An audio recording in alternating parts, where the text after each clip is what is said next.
ኢትዮጵያ፣ ቻድና ዛምቢያ የዓለም አቀፉን የገንዘብ ድርጅት ደጅ ሲጠኑ ወራት ተቆጠሩ። ሶስቱም ሀገራት ከተቋሙ የድጋፍ መርሃ ግብሮችን ይፈልጋሉ። ሶስቱም ላለባቸው ከፍ ያለ ዕዳ የአከፋፈል ሽግሽግ ለማድረግ ድርድሮች ጀምረዋል። በኢትዮጵያ ባለው አለመረጋጋትና በማክሮ ኢኮኖሚው ላይ ባሳደረው ጫና ምክንያት በዚህ ወቅት ስለ አዲስ የድጋፍ መርሃ ግብር ውይይት መጀመር አስቸጋሪ መሆኑን የዓለም አቀፉ የገንዘብ ድርጅት አስታውቋል።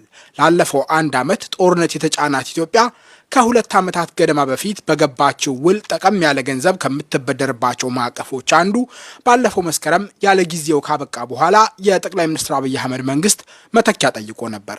የዓለም አቀፉ የገንዘብ ድርጅት የኮሚኒኬሽን ክፍል ዳይሬክተር ጄሪ ራይስ ከ1 ሳምንት ገደማ በፊት በሰጡት ጋዜጣዊ መግለጫ ላይ ግን አሁን በኢትዮጵያ ያለው ነባራዊ ሁኔታ በጉዳዩ ላይ ውይይት ለመጀመር የሚፈቅድ እንዳልሆነ ተናግረዋል። ከዓለም አቀፉ የገንዘብ ድርጅት ጋር ባለው መርሃ ግብር ረገድ መሬት ላይ ባለው ከፍተኛ አለመረጋጋትና በማክሮ ኢኮኖሚው ላይ ካለው ተጽዕኖ አንጻር ከፍተኛ የለጋሾች ድጋፍ ቢኖር እንኳን በዚህ ደረጃ ወደ ፕሮግራም ውይይቶች መሄድ አስቸጋሪ ነው። ትክክለኛው ጊዜ ሲደርስ ለመወያየት ዝግጁ ሆነን እንጠብቃለን። የፖሊሲ ምክርና ቴክኒካዊ ድጋፍ ለማቅረብ ከባለስልጣናቱ ጋር በተከታታይ ግንኙነት ማድረጋችን እንቀጥላለን። እንደ ሌላው ሁሉ በኢትዮጵያ ያለው ሁኔታ በስጋት እየተመለከትነው ነው። ጉዳዩን መከታተላችን እንቀጥላለን።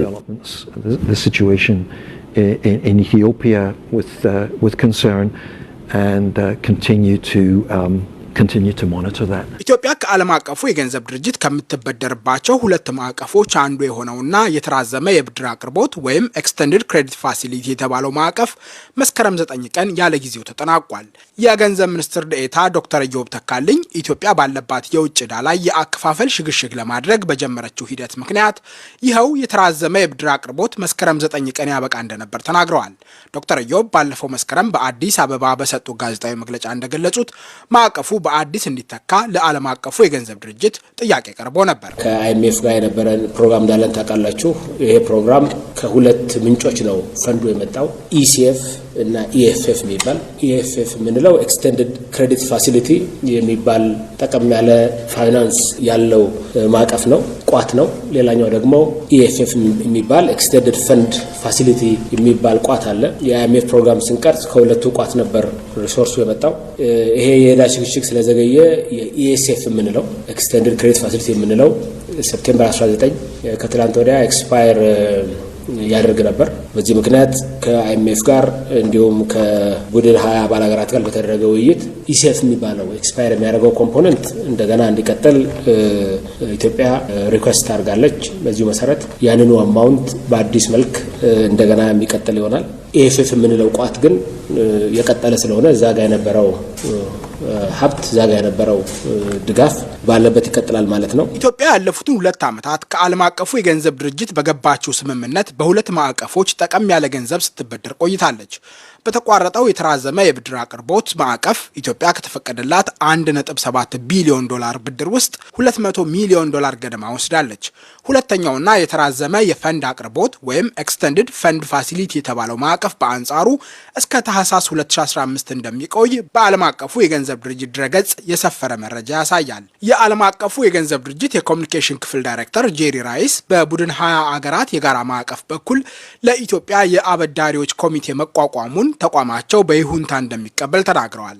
ዓለም አቀፉ የገንዘብ ድርጅት ከአበዳሪዎች ኮሚቴው ጋር አስፈላጊ ቴክኒካዊ ድጋፍ በማቅረብ ረገድ በቅርበት እየሰራ እንደሚገኝ ይህንንም እንደሚቀጥልም ገልጸዋል። ይህ የአበዳሪዎች ኮሚቴ ኢትዮጵያ ያቀረበችውን የዕዳ አከፋፈል ሽግሽግ ጥያቄ የሚመለከትና የአገሪቱን 12 አበዳሪዎች አንድ ላይ ያሰባሰበ ነው።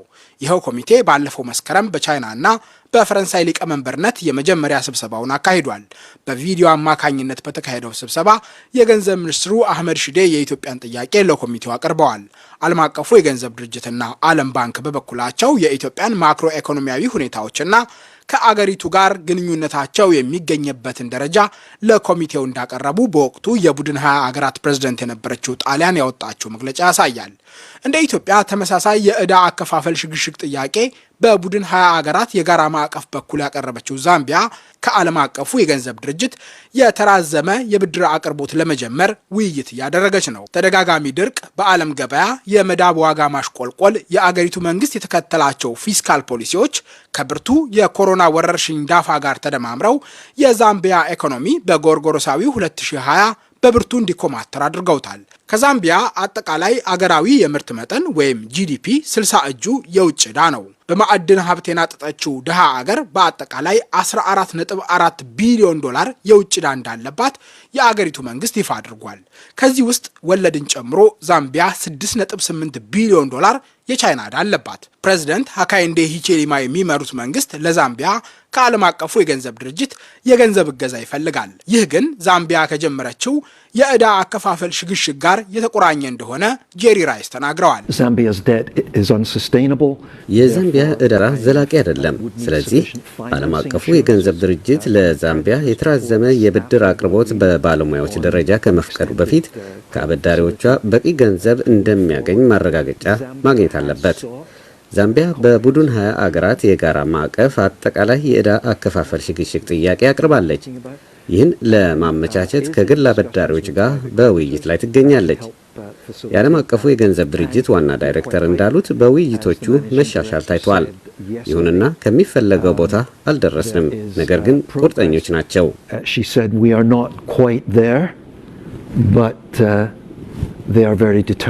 በቡድን 20 ሀገራት የጋራ ማዕቀፍ በኩል ከኢትዮጵያና ከዛምቢያ ቀድማ የዕዳ አከፋፈል ሽግሽግ ጥያቄ ያቀረበችው ቻድ ነበረች። በማዕከላዊ አፍሪካ የምትገኘው ሀገር ያቀረበችውን ጥያቄ ፓሪስ ክለብን የመሳሰሉ አበዳሪዎቿ በይሁንታ ቢቀበሉትም ከግሉ ዘርፍ ግን ማረጋገጫ አላገኘችም።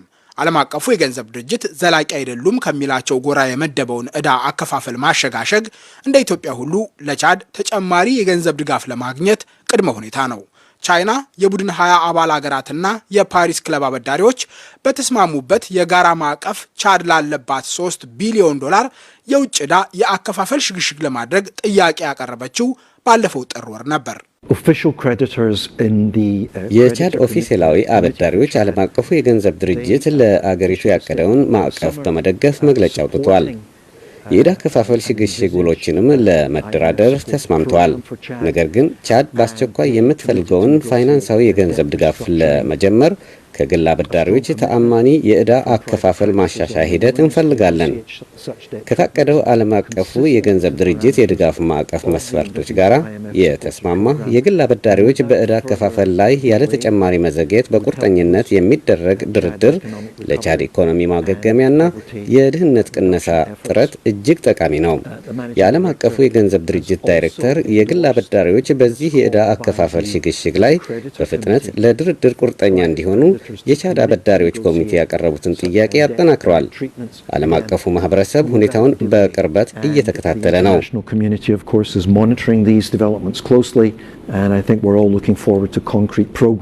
የዓለም አቀፉ የገንዘብ ድርጅት ዳይሬክተር ክሪስታሊያና ጂዮርጂየቫ የኢትዮጵያ ቻድና ዛምቢያን ዕዳ ለማሸጋሸግ የተጀመሩ ድርድሮች የግድ በስኬት መጠናቀቅ አለባቸው የሚል አቋም አላቸው።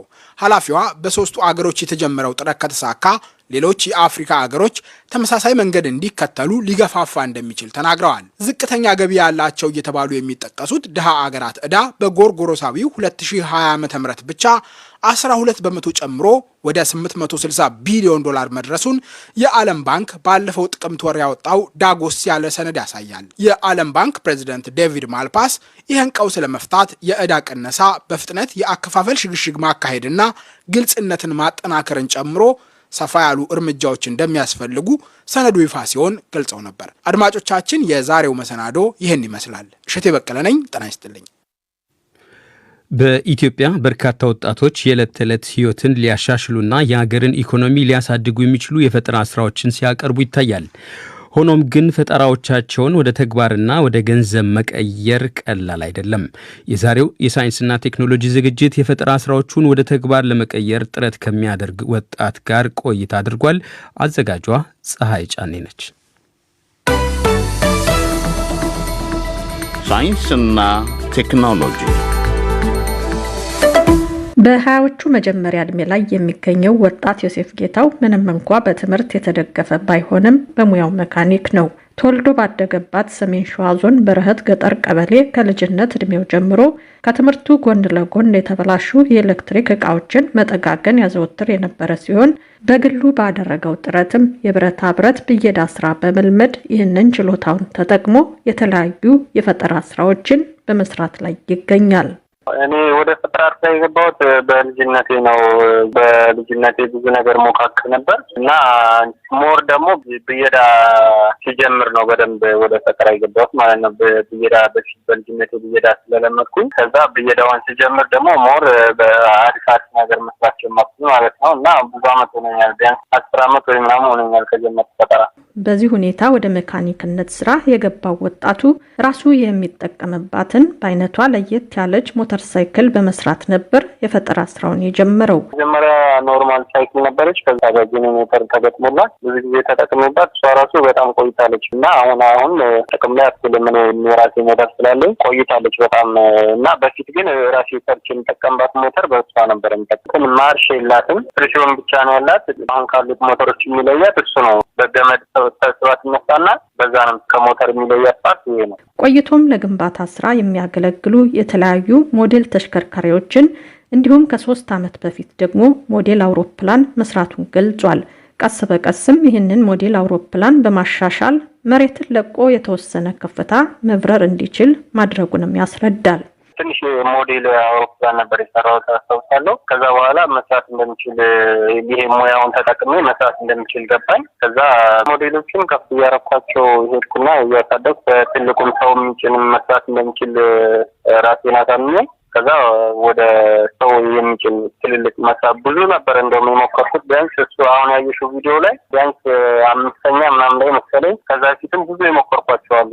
አውሮፕላኗን ራሴን ያበረርኳት የተነሳችው 4 ሜትር ምናምን ነበር የተነሳችው። ግን ብዙ ሰዓት አልቆየውም አየር ላይ ቢያንስ አንድ 3 ደቂቃ ወይ ምናምን ቢሆን ነው ድመቱ የበረረችው። ከዛ ወዲያው ክረሽ ስላደረገች ድጋሚ ለመስራት ትንሽ ስለሚያስቸግር ቶሎ ወደ ስራ አልገባውም መልሼ ማለት ነው።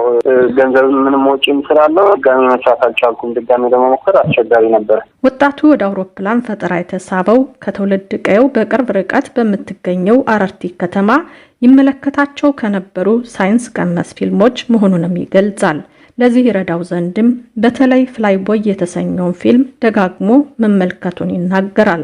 የዛኔ ኢንተርኔት ምናምን በደንብ አልጠቀም ነበረ። ፊልም ላይ ኖርማል አውሮፕላን አየሁኝ። እኔ ከክፍለ ሀገር ነው ሲጀምር ወደ ከተማ የመጣሁት የገጠር ልጅ እና በፊት ፊልም ላይ አውሮፕላን መኪና ምናምን ሳይ በጣም ነበር ደስ የሚለኝ ማየት ምናምን ራሱ ኖርማል ያስደስተኝ ነበርና ብየዳ ከቻልኩኝ በኋላ አሁን ያልኩሽን ሞዴል ራሱ ታዲያ የቻልኩት ከዛ አንጻር ነው መጀመሪያ ማለት ነው። የጦርነት ፊልም ነው ፍላይቦይ የሚለው እና እሱ ላይ ብዙ እነዚህ ፕሌኖች ነበሩና እነሱን ፊልም በተደጋጋሚ ያየው ነበር። እነዛን ፕሌኖቹን ለማየት ስል በተደጋጋሚ ያየዋለሁ ፊልሙን ማለት ነው። ይሁን እንጂ ወጣቱ እንደሚለው የአውሮፕላን ስራውን የበለጠ ለማሻሻል የሚያስችሉ ቁሳቁሶችን በቀላሉ ማግኘት ባለመቻሉ ስራውን መቀጠል አልቻለም። በመሆኑም ከቅርብ ጊዜ ወዲህ የአውሮፕላን ስራውን ገታ አድርጎ ለፈጠራ ስራዎቹ የሚሆኑ ቁሳቁሶችን ለመግዛት የሚያስችል ጥሪት ለመቋጠር ፊቱን ገንዘብ ወደሚያስገኝ የፈጠራ ስራ ማዞሩን ገልጿል።